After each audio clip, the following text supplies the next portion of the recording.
আজকে আপনাদেরকে দেখাবো কিভাবে ফুচকা তৈরি করা হয়। আমাদের সমাজে একটি ভ্রান্ত ধারণা আছে যে ফুচকার খামির হয়তোবা পা দিয়ে পাড়িয়ে বানানো হয়।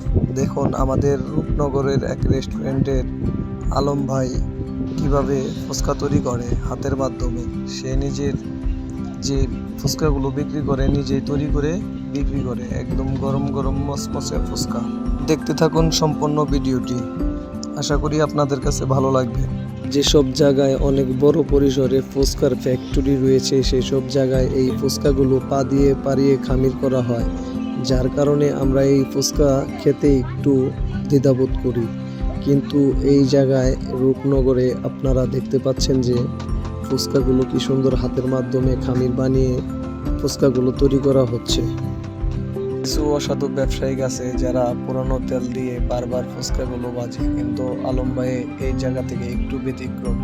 সে সবসময় চেষ্টা করে ফ্রেশ তেলে ফুচকা ভাজা, যার কারণে তার ফুচকাগুলো অনেক ভালো হয়ে থাকে। আমি প্রায় সময়ে এই দোকানে ফুচকা খেয়ে থাকি। আশেপাশে যে সমস্ত রেস্টুরেন্ট বা ছোটখাটো ফুচকার দোকান আছে তারা সবাই আলম ভাইয়ের কাছ থেকে নিয়েই বিক্রি করে। আপনারা চাইলে একবার এসে ঘুরে যেতে পারেন আলম ভাইয়ের দোকানে। ফুচকাগুলো শুধু দোকানদারদের কাছেই বিক্রি করে থাকে, কিন্তু এলাকার কিছু মানুষ আছে যারা আসলে এই ফুচকা নিতে পারে। অনেকে হাফ কেজি 1 কেজি ফুচকা নেয়, সে 200 টাকা কেজি ধরে ফুচকাগুলো বিক্রি করে।